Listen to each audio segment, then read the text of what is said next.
আলপনার ঘরেতে আমি অলরেডি চলে এসেছি। আমি আলপনা, নতুন বন্ধুদের জন্য পরিচয়টি দিতে অবশ্যই দিতে হবে।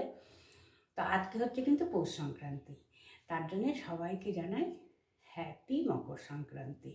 এটা কবে পোস্ট হবে জানি না, আমি আজকে একটা সামান্য একটা পৌষ সংক্রান্তিতে, এটা আমাদের এখানে একদম ভাইটাল ছিল। আগে থেকে পৌষ সংক্রান্তির অনেক আগে থেকে এসব প্রিপারেশন নেওয়া হতো, এখন সেগুলো একদম চলে যাচ্ছে। তো হঠাৎ করে মনে হলো যে না, আমি একটু করি।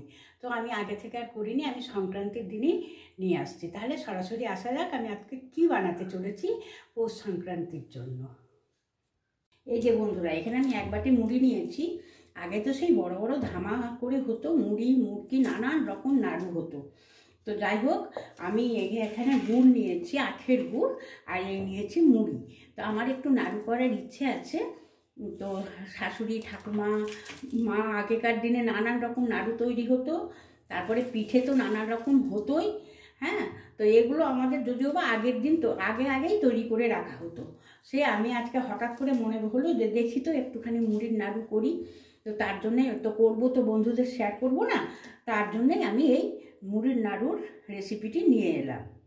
এখানে আমি কড়া বসিয়ে দিয়েছি গ্যাস জ্বালিয়ে, আর এখানে এই 1 কাপ জল এর মধ্যে দিয়ে দিলাম। দিয়ে আমি এখানে এই গুড়টি দিয়ে এখন সমানে নাড়িয়ে যাব। এটাকে আমি ভালো করে পাক করব। দেখি চেষ্টা করবো না তো সংক্রান্তির দিন, যখন সংক্রান্তিতে করছি, সংক্রান্তিতেই পোস্ট করার আমি অবশ্যই চেষ্টাটা করে যাচ্ছি, করব। কিন্তু আমরাও নানা রকম পিঠে টিঠে নানান রকম না হলেও দু এক রকম তো করবো। তো পিঠেগুলো সব আমার অলরেডি পোস্ট করা আছে, আমি পিঠের কোনো রেসিপি আজ আর দেবো না।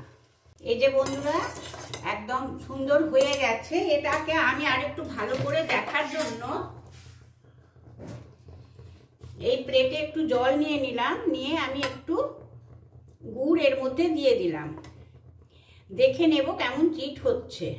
এই যে এটা কিন্তু, এই যে বন্ধুরা, এটা একদম চিটা হয়ে গেছে। আমি একটু থালাতে এই যে জল নিয়েছি, হ্যাঁ, জল নিয়ে এই যে এটা দেখছি একদম সুন্দর আটা হয়ে গেছে। এবারে আমি গ্যাসটাকে অফ করে দিলাম।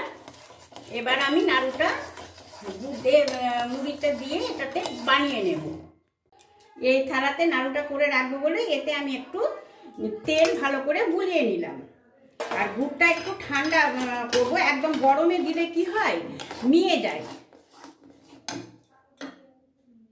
যতক্ষণ গরম, আমি মা ঠাকুমা শাশুড়িদের সাথে সাথে থাকতাম বলে খানিকটা আমি শিখে নিয়েছি। এবারে আমি অল্প করে করে মুড়ি দেবো, একসঙ্গে কিন্তু বেশি দিয়ে দেব না। দিয়ে আমি একটু ভালো করে নাড়িয়ে নেব।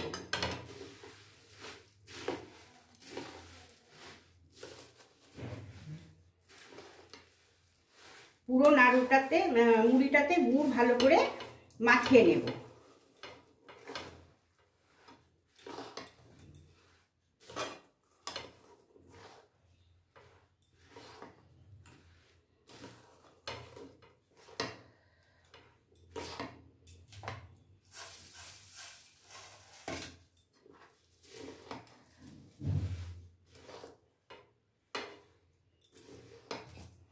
এই জিনিসগুলো এখন বাড়িতে, আগে প্রত্যেকের বাড়িতে 3 দিন 4 দিন আগে থেকে সেই গুড়ের সেন্ট পাওয়া যেত। নতুন গুড় উঠতো, সব জমি থেকে আসতো, ইয়ে করে সব চাষ হতো আখের, আর সব নতুন গুড়ের সব নানান রকম নাড়ু হতো, মুড়কি হতো।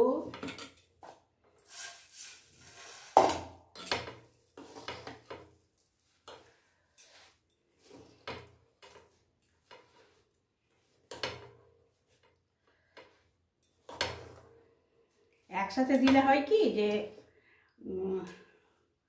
ভালো করে না মাখানো যায় না, ওই জন্য অল্প করে করে দিয়ে দিয়ে মাখাতে হয়। হাতে তেল নিয়ে নিয়ে এগুলোকে নাড়ু গড়িয়ে নেব। সম্পূর্ণ মুড়িটা দিয়ে দিলাম।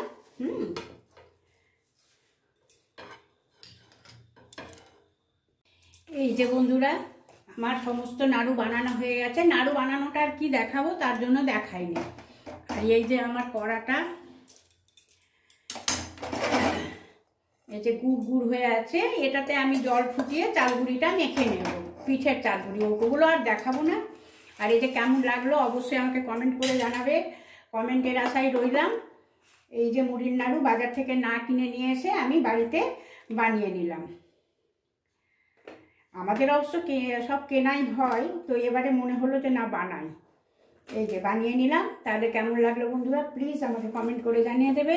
তাহলে আজকের মতো আসি, বাই, টাটা।